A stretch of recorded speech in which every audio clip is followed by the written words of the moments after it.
तो दोस्तों, आज की कहानी हम सब के प्यारे भगवान श्री कृष्ण से जुड़ी हुई है। तो इस कहानी की शुरुआत होती है एक बिजनेसमैन से, जो अपने काम को लेकर बहुत चिंता किया करता था कि क्या होगा आगे आने वाले कल में और काम कैसे आगे बढ़ेगा और उनके व्यवसाय को उनका बच्चा संभाल पाएगा या नहीं।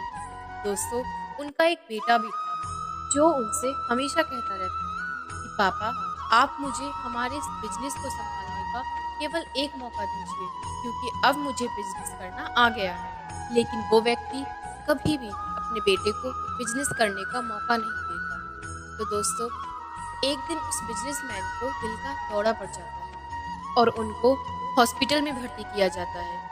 जैसे ही ये खबर उनके बेटे को मिलती है तो बेटा दौड़ करके हॉस्पिटल पहुंच जाता है। बेटे ने हॉस्पिटल पहुंचने के बाद देखा कि पापा हॉस्पिटल में एडमिट है और डॉक्टर्स ने कहा है कि वो अब पहले से थोड़ा ठीक हैं और धीरे धीरे करके रिकवर हो जाएंगे। तो लड़के ने एक दोस्त को कॉल करके उसे वहां पर बुला लिया। फिर दोस्त वहां पहुंचा तो उसने पूछा कि क्या हुआ भाई।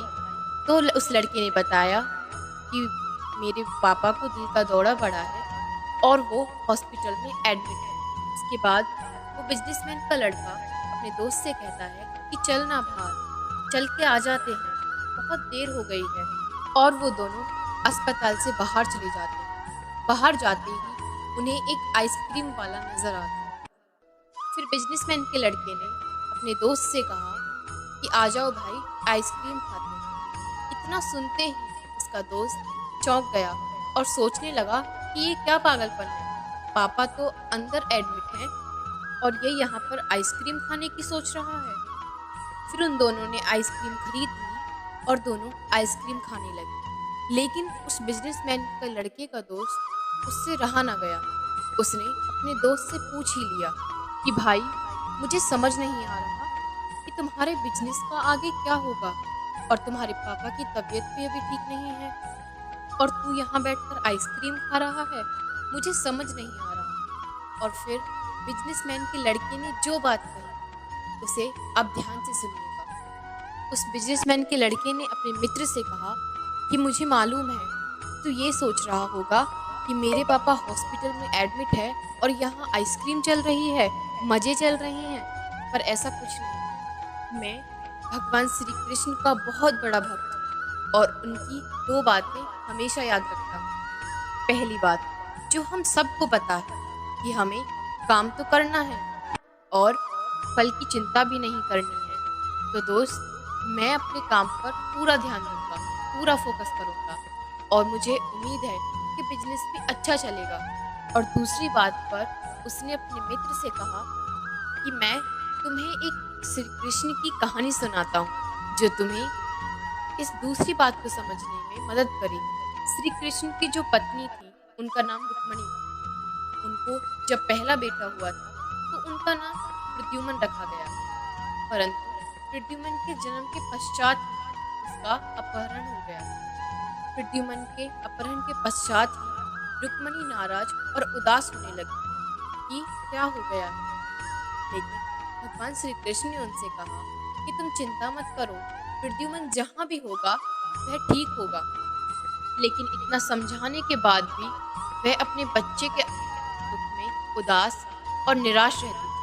और इसी तरह चिंता करते करते रुक्मणी जी को 18 साल बीत गए। और जब 18 साल बाद और तो द्वारिका में प्रद्युम्न द्वारिका वापस आए तो उनके साथ उनकी पत्नी मायावती भी थी।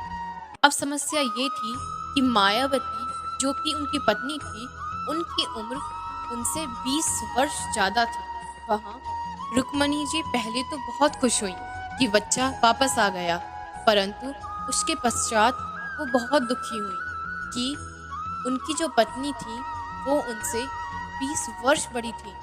उन्होंने दोबारा श्री कृष्ण से कहा कि ये क्या हो गया। फिर भगवान श्री कृष्ण ने माँ रुक्मणी से कहा कि जो हो गया उसे स्वीकार कर लो और आगे बढ़ो, चिंता मत करो। लेकिन माँ रुक्मणी सिर्फ एक ही बात कह रही थी कि इतनी बड़ी लड़की से शादी क्यों की, यही लड़की मिली थी क्या। और वो इस बात को स्वीकार नहीं कर पा रही थी, जिसके कारण उन्होंने अपने 8 साल उसी चिंता में बिता दिए, परंतु 8 साल बाद उन्हें समझ आया कि प्रद्युम्न ने जो किया था वो ठीक किया था। इसके लिए ज़्यादा चिंता करने की ज़रूरत नहीं है। एक तरीके से देखा जाए तो माँ रुक्मणी ने अपनी ज़िंदगी के 26 साल सिर्फ उस उदासी में बिता दी। इस कहानी को ख़त्म करते हुए वो लड़का बोला कि मैंने अब स्वीकार करना सीख लिया है, क्योंकि भगवान श्री कृष्ण कहते हैं कि जो हो रहा है उसे स्वीकार कर लो, जिंदगी अपने आप सहज हो जाएगी। तो दोस्तों, ये छोटी सी कहानी हमें इतनी बड़ी बड़ी तो बातें सिखाती है, और यही बातें हम आप सभी के साथ शेयर करना चाहते हैं कि हमारी ज़िंदगी में जो कुछ भी घटता है उसे स्वीकार कर लीजिए, जिंदगी अपने आप सहज हो जाएगी। हमारे नियंत्रण में जितनी चीज़ें हों उन पे तो हमें नियंत्रण रखना चाहिए, लेकिन जो चीज़ें हमारे नियंत्रण में नहीं हैं उन्हें हमें स्वीकार कर लेना चाहिए, जिंदगी अपने आप सहज हो जाए। और यदि हमने स्वीकार नहीं किया तो हम भी माँ रुक्मणी की तरह सालों तक उदास रहेंगे और व्यर्थ ही चिंताओं में अपना जीवन नष्ट करेंगे। धन्यवाद।